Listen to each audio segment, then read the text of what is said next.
Bonjour, ici Steve Lauzon de lozhockey.com. Alors, pour faire suite à l'article 8 conseils pour maximiser vos pratiques demi-glace, je vais vous présenter quelques exercices que vous allez pouvoir intégrer lors de vos prochains entraînements.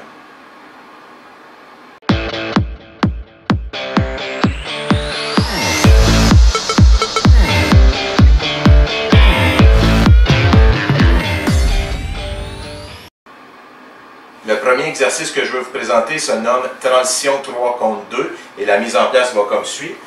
On va placer les filets au centre de la patinoire avec une ligne imaginaire entre les deux filets. Il va y avoir des joueurs de ce côté ici et des joueurs de l'autre équipe, peu importe. Ce qui est important, c'est que dans les deux zones, on va avoir deux situations de 3 contre 2. Donc les joueurs d'une équipe versus une autre. Et dans l'autre zone, pardon, ici, on va avoir 3 joueurs de l'équipe et 2 joueurs de l'autre. Ce qu'on veut voir, c'est qu'on va placer une rondelle en fond de territoire, supposons ici, et il va y avoir une situation de 3 contre 2. Donc les X attaquent contre les 0. Évidemment, on veut que les joueurs puissent se démarquer, tandis que les équipes qui sont en mode défensif, ou les deux joueurs qui sont en mode défensif, vont devoir protéger le devant du filet, bloquer les lignes de passe, et ainsi de suite. Sur réception, supposons ici qu'on finit avec une bataille 1 contre 1 et puis le joueur qui est représenté par le 0 ici gagne sa bataille. Ce qu'on veut voir, c'est qu'il envoie la rondelle à un de ses coéquipiers qui est dans l'autre zone ici pour qu'eux, à leur tour, puissent jouer un 3 contre 2 contre les X rouges ici. C'est important, on ne veut pas que ces joueurs qui sont dans cette zone-ci traversent notre ligne imaginaire, de même titre qu'on ne veut pas qu'eux viennent chercher la rondelle après la ligne imaginaire. Il faut vraiment que les joueurs défensifs gagnent ou récupèrent la rondelle pour l'envoyer à un de leurs coéquipiers qui est dans l'autre zone. Et je répète, ce qu'on veut voir, c'est qu'on ne veut pas que le joueur reste immobile avec la rondelle longtemps. On veut vraiment qu'il demeure en mouvement, les pieds en mouvement. On veut que les joueurs puissent se démarquer, se créer des options d'attaque offensive vers le filet. Et les joueurs qui sont en défensive, bien entendu, marquent un joueur, bloquent les lignes de passe et bloquent des lancers. On récupère la rondelle, on envoie ça dans l'autre zone et c'est le même principe qui s'applique dans l'autre. Au coup de sifflet, après 30-40 secondes, les joueurs vont sortir de la zone et ça va être 5 nouveaux joueurs qui vont dans cette zone-ci et 5 nouveaux qui vont être dans l'autre zone. Vous pouvez remarquer que c'est 10 joueurs à la fois, donc il y a beaucoup de mouvements sur la patinoire. Les joueurs vont toucher souvent la rondelle et c'est ce qu'on veut voir dans un jeu de zone restreinte.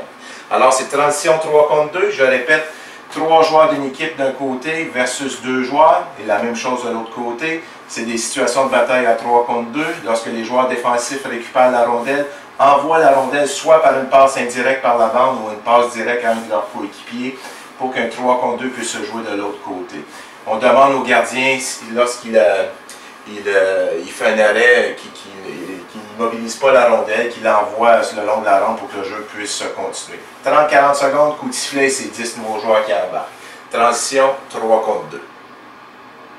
Le deuxième jeu en zone restreinte que je vais vous présenter s'appelle le jeu de cartes et la mise en place va comme suit. On va placer les filets le long de la rampe et tous les joueurs vont être à l'extérieur ici. Donc il va y avoir un groupe qui va être ici et l'autre groupe va être à ce niveau-ci avec un entraîneur de chaque côté. Chacun des entraîneurs va avoir 4 cartes, soit une carte 1, 2, 3 et 4. Même chose de l'autre côté. Alors, comment ça fonctionne? C'est au hasard, les entraîneurs vont piger une carte en même temps.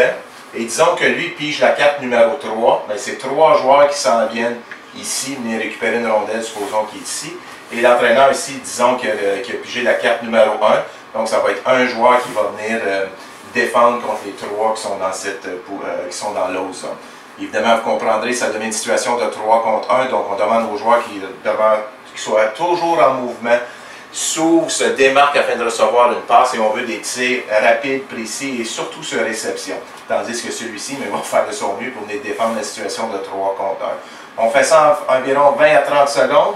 Pendant ce temps-là, on va piger une nouvelle carte. Donc dans ce cas-ci, la carte numéro 3 sera partie.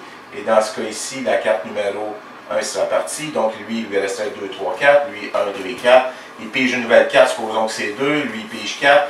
4 joueurs viennent contre 2 et c'est une bataille qui devient à 4 contre 2. Il y a beaucoup de mouvements, il y a beaucoup de situations de jeu, du 2 contre 2, du 1 contre 1, du 4 contre 4, du 3 contre 2, et ainsi de suite. Comme vous pouvez voir, toutes les variantes qu'on peut faire entre les 4 cartes ici et les 4 cartes à ce niveau ici. Ça crée beaucoup de motivation pour les joueurs de pouvoir gagner une bataille et aussi battre l'autre équipe. Moi, on a fait ça plusieurs fois l'année dernière, lorsqu'on dirigeait une équipe Bantam. On faisait souvent ça en fin d'entraînement. C'était un genre de petite récompense et les joueurs appréciaient beaucoup parce que c'est un mini-match. Mais le plus important encore, les joueurs voient ça comme un mini-match, mais nous, les entraîneurs, ce qu'on voyait, c'était qu'on permettait aux joueurs de développer des situations qu'on voyait souvent dans un match, c'est-à-dire des situations surnombre. Alors, je vous invite à intégrer cet exercice lors d'un de vos prochains entraînements, et c'est ce qu'on appelle le jeu de cartes. Le troisième exercice que je veux vous présenter, c'est un exercice que j'ai trouvé sur le web, et elle se nomme la boîte russe. La mise en place va comme suit. Les joueurs vont être en fond de territoire, ici avec des rondelles. Il va y avoir un joueur qui va être placé ici, disons numéro 1, un autre joueur au niveau de la ligne bleue, numéro 2, un autre joueur ici, numéro 3, et finalement le joueur numéro 4 qui va être ici. Évidemment, le gardien va être devant le filet. C'est un exercice qu'on pourrait utiliser principalement dans les plus basses catégories telles que le novice et l'aton, parce que ça pratique beaucoup les passes courtes, précises, et également le sens du timing. Vous allez comprendre pourquoi. Au signal de l'entraîneur, le joueur qui est dans le coin va faire une passe, une longue passe au joueur numéro 2 ici.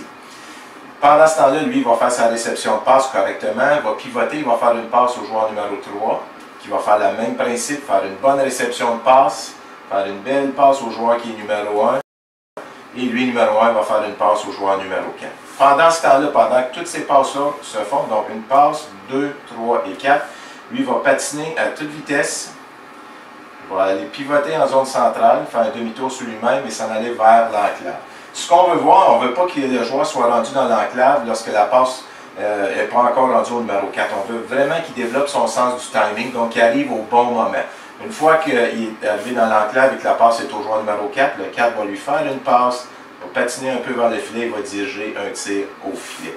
Donc ça développe à la fois le sens du timing, donc arriver au bon moment, et on a 5 belles passes, 1, 2, 3, 4 et 5, dans une petite zone de la patinoire. Donc c'est pour ça que je disais, pour les joueurs novices et les joueurs à tombe, mais même je serais curieux d'essayer dans les plus grandes catégories, ça permet de développer des belles techniques de passe et aussi diriger des tirs au filet. Donc c'était la boîte russe. Et si vous faites un peu de recherche sur le web, vous allez remarquer qu'il y a beaucoup d'exercices de jeu en zone restreinte. Donc essayez les exercices, adaptez-les selon vos besoins. Et je suis persuadé que vous allez avoir des bons résultats. Alors, c'est à quelques exercices que vous pourrez utiliser lors de vos prochains entraînements. Pour plus de trucs, conseils, vidéos et exercices, je vous invite à visiter mon blog à www.loshockey.com.